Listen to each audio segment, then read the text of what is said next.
and welcome to episode 6 of the Talk It Like a Man podcast. And this episode, like our last episode, is coming in line with LGBT History Month. So again, we're going to mention the survey that's on the KUSU website at the moment. We'll have a link in the description.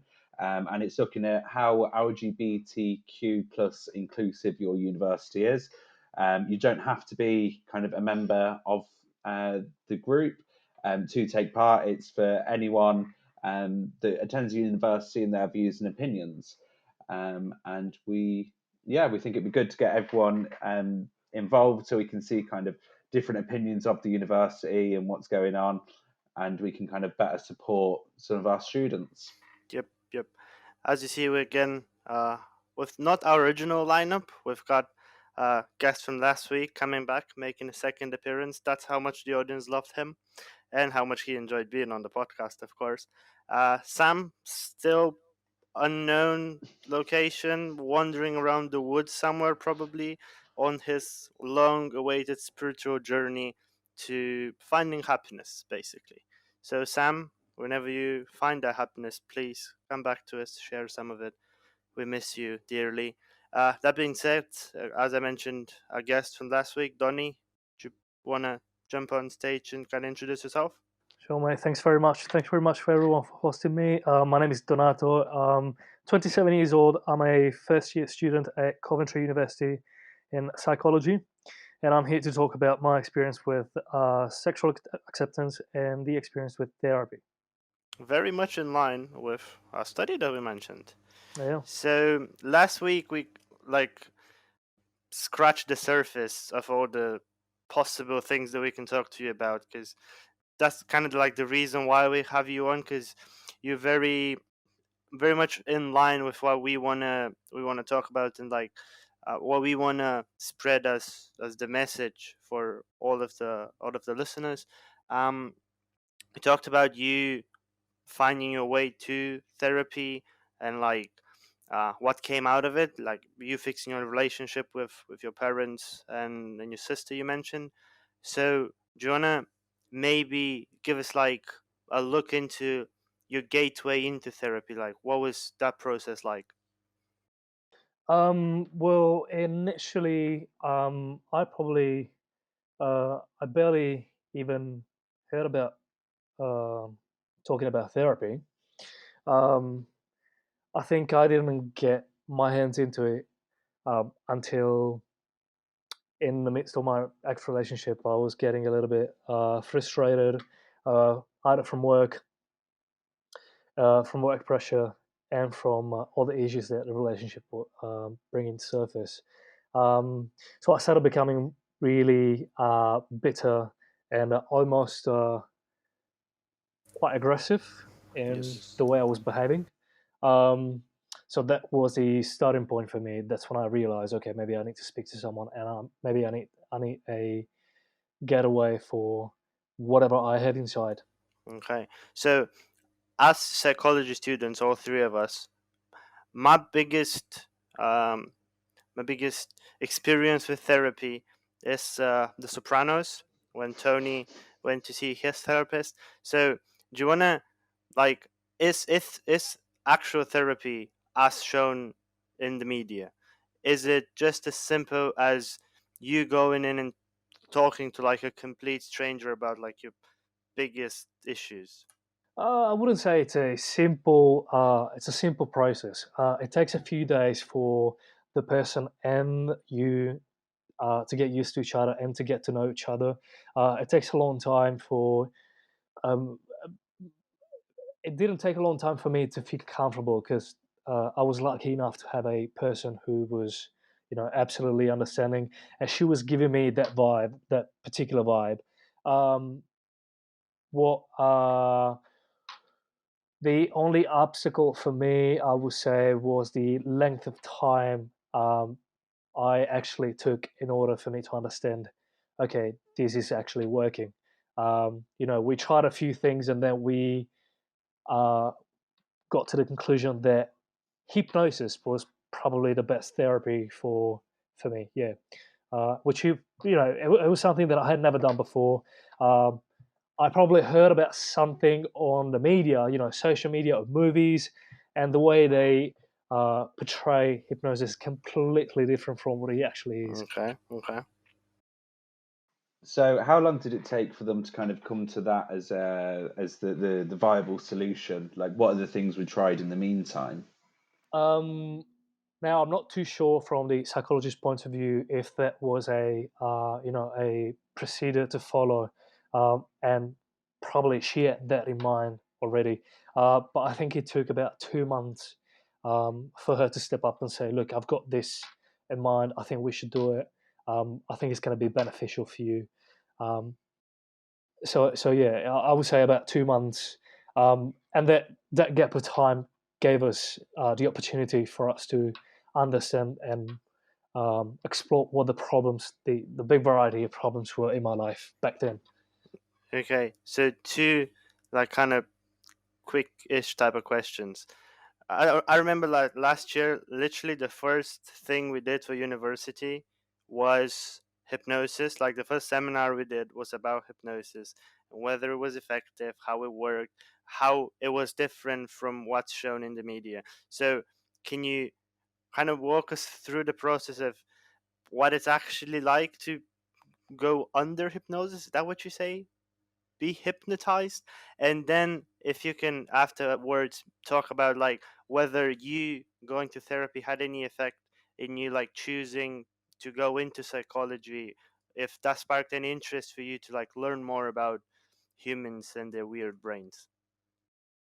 Yeah. So to start with, I would say it's probably similar to what you see on television, but it's not actually it. So you're to start with, you're absolutely conscious when they do it. You're in complete control. I think you're just in a very, very extreme, relaxed and peaceful state of mind, where I would say it's basically like meditating. Okay. It takes a lot of effort to meditate, because I would say meditating, I think, is a form of therapy on your own, and I think is a form of maybe hypnosis. You just detach yourself from the person you are, and you see things in a completely different perspective. You see things as a spectator, as opposed to um, the person itself. Yeah. Yeah, so I was definitely conscious. I was definitely in complete control when she was talking to me. Um, in my particular case, it was all about just detaching myself from um, the person I am, and go back in time and talk to my um, me as a kid, as a child, Yep, yep, yep. and have a bit of a conversation, soothing and comfortable conversation with me as a kid. Yeah, like past versions of you. Yeah, exactly. Yeah. Okay, yeah, I get that. Do you know what? At the very beginning, I thought, do you know what? This is not working. What am I doing? Where am I? I'm probably spending too much money on something that's never going to help me. Um, Surprisingly enough, I mean, these things you don't see it when they fix you. You don't realize it at first. You only realize it when your body and your mind is under pressure, and the way you react to it. Yeah, So um, I think the first few times, I think the first few weeks of hypnosis therapy, I wasn't really motivated, yeah, I wasn't into it. Wasn't feeling it. excited. Yeah, Yeah. yeah. And that would actually lead me to take longer to concentrate, Mm-hmm. which is fundamental in hypnosis. I had half of my mind saying, "This is." Stupid. Yeah. Just call it what it is. The other half of my mind was, "Okay, no, you got to do this. There are Okay. studies behind it." Uh, so yeah. I think after probably a month or a month and a half, I started feeling relieved and seeing the benefits of the Okay. therapy. Yeah. Josh, do you think what he's talking about, like him thinking that it's quote unquote stupid is like a big barrier towards foreign people going into therapy, like them thinking, oh, it's not going to work. Why would I spend that much money? I'd say so because actually I about what am I now? So about 7 or 8 years ago, I was attacked, and I was having a lot of anxiety afterwards, and not knowing kind of what to do and how to deal with that. And eventually, after kind of having trouble leaving the house for a bit, ended up going to a counsellor and found somebody to support. And it was ridiculous how after starting the conversation and starting to say, look, this is how I feel in this situation, this is what's going on. To begin with, I thought it was ridiculous, and it was like, there's no way that me speaking to somebody is going to deal with this. Why am I going to cry about my issues to somebody else? And then when I actually started doing it, it was tiring. That was the thing that I realized. It is tiring to sit and talk to somebody for an hour, 2 hours, and just talk about how you feel. And I remember, I think it was when I was learning to drive, because I tried to like arrange things so I'd finish my session and I'd go into whatever. And after the first time of trying to have a driving lesson afterwards, I was like, yeah, no, I finished this. I'm going to go home. I'm going to sleep. I'm going to relax, and then I'll carry on with my life. Like, so yes, like to the question, I can completely see that it is a massive barrier, Yeah. and not really knowing how to put that forward and move with it. Would you say that, much like him, you had a similarly positive experience? So yeah, like Okay.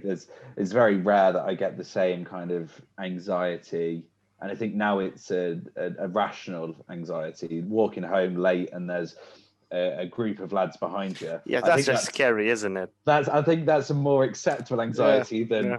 you see somebody in the street and get worried. Like, Yeah. A group of questionable people is more anxiety-inducing than a person in broad daylight. I would agree with that. yeah, So yeah, going back to like Donny's like journey towards let's say healing, because that's a nice word. Was therapy something that like made you more interested into emotion, into how we deal with emotion, into ways that you can like master your emotions better? Yes. Before answering this question, I just wanted to say something really funny. Please. I remember going to therapy, and just like Josh, I would go home and take a nap because I was really Mhm. drained and exhausted. I think that's the main job that you do when you go to therapy. So it's your homework. yeah, Uh, yeah. yeah. So, in regard to your question, yes, definitely. And you know why? Because after my after going to therapy and after feeling better, um, in some way, I started attracting people to me, or I wouldn't say people with issues, but friends who needed advice, friends who needed a support, some sort of support. And I found myself really comfortable talking them through, their issues, um, and giving, the best advice, and also listening, because listening is not for everyone. Um, and that's when I, you know, uh, thought to myself, okay, so this is probably something that not only you've been interested in for a few years, but it's something that you're pretty good at doing. Yeah. So why not? So it was from therapy to therapist in a way. In Your a way, journey. Yeah. yeah, in a A way, success story. See, that's, if you ever want to brand that in like a memoir or a documentary, please give me some credit. I don't even want any of the money. I just want you to say, oh, he came up with it. It's fine. Well, okay. So both of you mentioned you like exhaustingly positive experience with therapy. What would you say, Josh? What would you say is the biggest thing, apart from their expectations and like preconceived notions? What's the biggest things that drives people away from trying, or drives them away after having like a few sessions done? I think because it's uncomfortable to start with. Like you're in a very comfortable situation, but I think it's uncomfortable for most people to sit and go through their feelings, their emotions, different situations, and it's uncomfortable to do it to anyone. And even when you sit and realize, a lot of it's the realizations of how things went, and having to admit that you were in the wrong in certain things, and working through what happened, I think can be very difficult for people in general. But then as well, I think it's the not realizing. I think it's much easier to speak to somebody completely random and impartial about a situation, and they can give you that open, impartial advice, as opposed to it's more difficult speaking to family or friends because they can judge you. They have an opinion that isn't going to change, whereas my therapist, who I've seen once since, in the street, and he did a polite head nod as I acknowledged him, and that was it. He's never going to tell anyone, and even if he did, we don't know any of the same people for it to matter. Is it safe to say that in a way he doesn't really care? Yeah. Okay. He doesn't care enough to take that story away. Yeah, exactly. I don't mean it in a bad way. I don't mean like therapists are not invested in their clients. I mean that therapists, but like any other people, have their own lives. They have their own things to care about. So the things we talk about, it's not really the biggest point of discussion when the therapist goes home to his family. And so, I think that realization makes it easier. 100%. Once that filters off, you're basically off and running. So let's do a little bit of like a twist, okay? This is more of a fun one. Favorite movie therapist, okay? If you don't have one already, I'll give you some options. I think there's only one, isn't there? Please. Good Will Hunting. Damn, yes, there is only one. There is only one. Yes, that is the one. It's Robin Williams. That is true. Okay. Honorable mention goes to Tony's therapist from The Sopranos and Charlie's therapist from Two and a Half Men. She was really, really good. She was very funny. And she's very popular on the internet right now because of a certain scene she did. And it's like a whole meme now. Okay. Well, I did not expect that from you, Josh, but I am proud. I am very proud of you. You made me very happy with this. Okay, so I think that's kind of a couple of different aspects of kind of how we got into kind of accessing support. What would you give? Is there anything that you would give, Donny, as advice to somebody that's looking for help, that's trying to find it? Yeah, give us like the do's and don'ts. The first one is if you're a man, or even if you're a woman, don't be embarrassed. Don't be embarrassed. We're not Superman. We're not, we don't have a instructions book when we were born. So it's all normal to feel that way. If it's, it's normal to feel down. It's okay. It's okay. Everything's gonna be okay. And there's always light at the end of the tunnel. That is something that, if you're feeling down, if you're feeling depressed, if you're feeling there's no way out, there is a way out. Definitely there is a way out. Don't I've got a don't. Don't make rash decisions about it. As in, don't judge it by the first session or the first two sessions or the first month, because as we've heard from Donny, sometimes it takes time. But even though it takes time, the ratio of time invested and effect had in the end of it is overwhelmingly positive. And even if it doesn't seem like it's going great in the beginning, chances are that it's going to go great at some point. Maybe it doesn't go great as in amazing. Maybe it helps a little bit. But guess what? Even a little bit of better is better than not better. So definitely. definitely. That's my Yeah. don't. Yeah. And I think kind of along with that is the kind of the little bits that we can all do to help support. Like, people don't have to be going to kind of a sit down therapy session right off the bat. They can kind of speak to people. There's so many apps. There's all the different university support and kind of services that are there. Even if it's kind of the meditating type thing, where it's just sitting down and thinking and being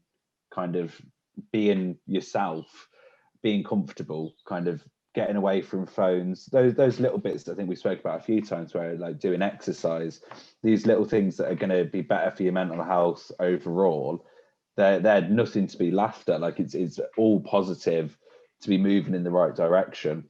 So it doesn't have to be kind of the whole thing of a sit down therapy session for 2 hours. Like, you might need that at some point, you might get there eventually, but every little step is a step along in the right direction. Yep. So, Donnie, do you want to give us like a quick sentence or two, just like a takeaway message for people that they can like hold on to? Yeah, as I said before, and Josh has made a very, very good point, which is has been very important to me. Exercise. You don't understand the benefits of it. There's lots of chemicals. I mean, it's scientifically proved that goes on in your brain when you do it. But exercise has also saved my life. One more thing is listen to music, laugh. That's a great support. It's it improves the brain. Um, sorry, it gives the brain the right chemicals to go on to move towards the healing. So yeah, definitely don't give up. These are small details, but if done all together, they'll definitely guide you through it. Yep. Well, there you have it, folks. Honestly, Donnie, having you on this has been actually amazing. Like, getting to, even for us to like talk to someone who's been through it and like knows basically the ins and outs of what it is to be someone who has problems but also seeks to find solutions to those problems. This has been really good, and I can safely speak for both of us when I say we really enjoyed having you on, and Thank you. we'll do something in the future to have you on again. So Josh, is there anything like you want to throw in, like No, I closing think that actually, statements? yeah, I think that kind of covers it. I think actually it's really good, and these are conversations that we've very much enjoyed having with you, and think that so many other people will have kind of enjoyed hearing somebody else say it. Because sometimes kind of we know what we need to do, but it's not until somebody else tells us what we need to do that we actually listen to it. And I think that's why this would be really beneficial to kind of students, kind of anyone that listens. And I agree that definitely we should kind of look to the future and see what else we can do. But otherwise, thank you very much. And that's all for today's show. Yep, We'll see you all next week. in the future. Thank you. Bye-bye. Bye.